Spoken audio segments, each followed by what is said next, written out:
Assalamualaikum warahmatullahi wabarakatuh.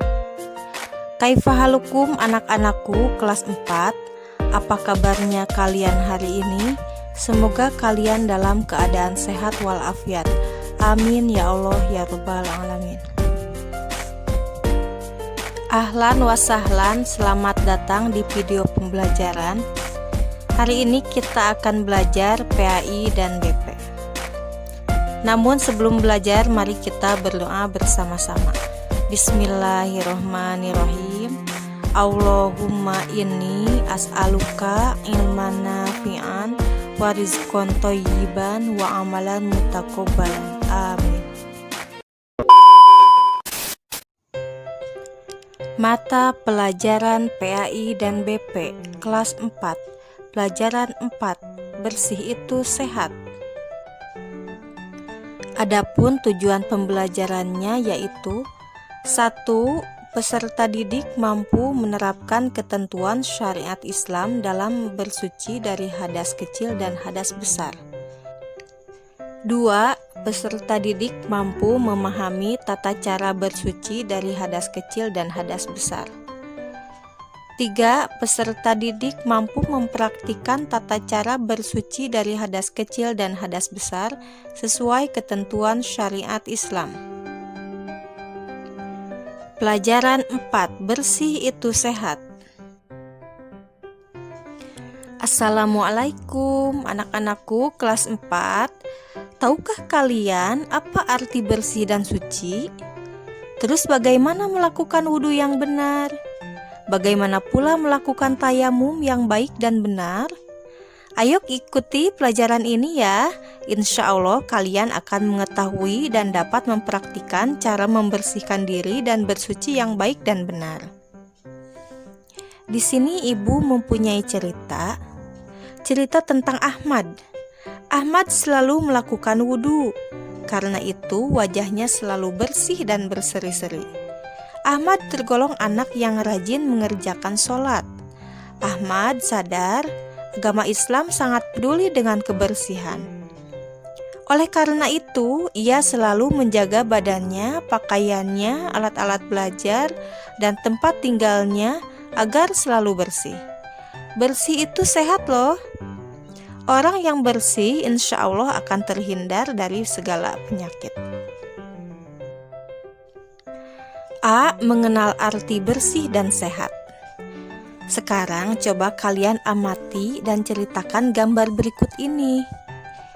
Nah, betul, iya. Gambar ini menceritakan tentang seorang anak yang sedang mandi.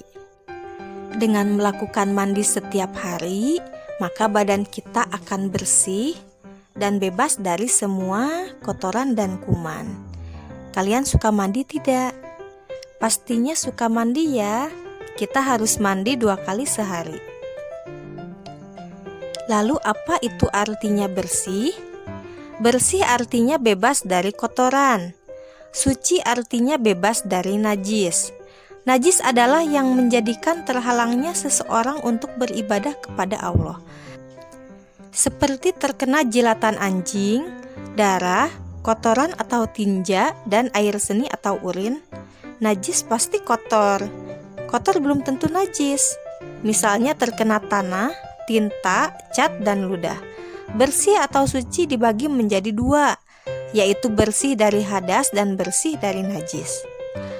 Sedangkan hadas itu ada 2, yaitu hadas besar dan hadas kecil. Contoh hadas besar seperti mimpi basah bagi laki-laki dan haid bagi perempuan. Cara menghilangkan hadas besar adalah dengan mandi atau tayamum jika tidak ada air. Hadas kecil itu contohnya seperti buang air seni, buang air besar, dan buang angin. Dan hadas kecil ini menyebabkan batal wudhu. Cara menghilangkannya adalah dengan cara dicuci dengan air bersih, kemudian melakukan wudhu. Anak-anakku, jika kita akan sholat, maka badan, pakaian, dan tempat kita itu harus bersih dari kotoran dan najis. Nah, sekarang coba kalian cermati gambar berikut ini. Nah, di sini ya, coba kalian perhatikan. Apakah badannya bersih? Ya, kelihatannya bersih ya. Apakah pakaiannya juga bersih? Bersih juga. Dan tempatnya, yaitu sajadahnya juga bersih. Bersih badan, pakaian, dan tempat itu tidak hanya ketika melaksanakan sholat ya, akan tetapi harus diartikan ke seluruh kehidupan. Nah, di luar sholat pun badan kita itu harus bersih. Bersih pakaian artinya segala sesuatu yang dipakai seperti baju, celana, peci atau topi, tas, sepatu, sepeda, bangku, meja, lemari, rumah, dan lain-lain itu harus bersih ya. Dan bersih tempat itu seperti ruang tamu, ruang dapur, tempat tidur, tempat makan, tempat belajar, ruang kelas, tempat bermain, halaman, gudang, dapur, WC atau kamar mandi, dan lain-lain. Nah itu ya, bersih tempat dan bersih badan ya. Pakaian juga harus bersih. Nah sekarang coba kalian amati gambar berikut ini ya. Kita harus gemar membersihkan anggota badan kita.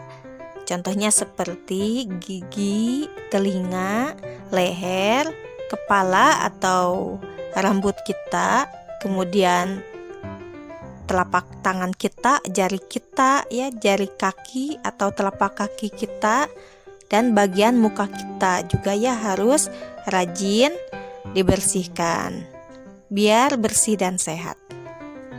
Kemudian bagaimana cara membersihkan najis? Membersihkan najis seperti darah, air seni, dan tinja harus menggunakan air mutlak.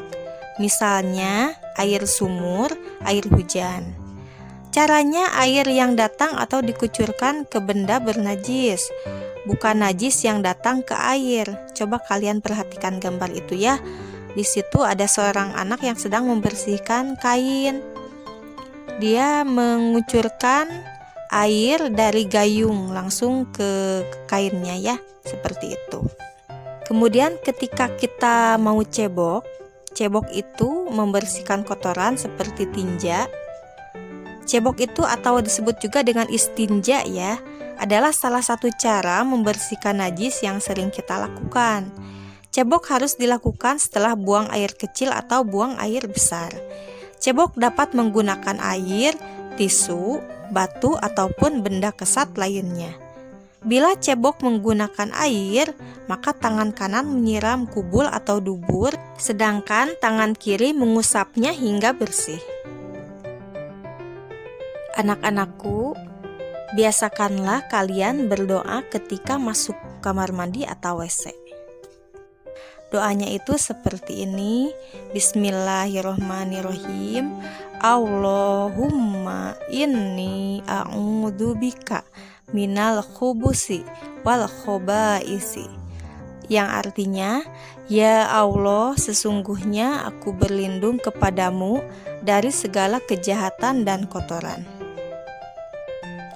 Anak-anakku, sekarang kita lanjutkan kembali pembahasannya. Bagian B, aku senang melakukan wudhu. Kita sebagai seorang muslim harus senang melakukan wudhu. Kalian pasti masih ingat sewaktu duduk di kelas 2 SD 2 tahun yang lalu, ada pelajaran tentang berwudhu. Sekarang pelajaran itu akan kita periksa kembali. Sudah benarkah wudhu kita selama ini? Wudhu adalah ibadah yang sangat penting. Kalau wudhunya kita tidak benar, maka sholatnya juga tidak akan sah. Maka mari kita pelajari kembali tentang membasuh anggota wudhu yang benar. Coba sekarang kalian perhatikan gambar berikut ini. Yang ke-1, kita dianjurkan membasuh 2 tangan hingga pergelangan tangan sebelum melakukan wudhu. 2, dianjurkan berkumur-kumur dengan sempurna. Ketiga, dianjurkan membasuh rongga hidung dengan cara menghirup air. Sedangkan yang keempat, diwajibkan membasuh muka dengan sempurna. Batas muka wajah adalah ujung dagu sebelah bawah dan tempat tumbuh rambut di atas kening sebelah atas.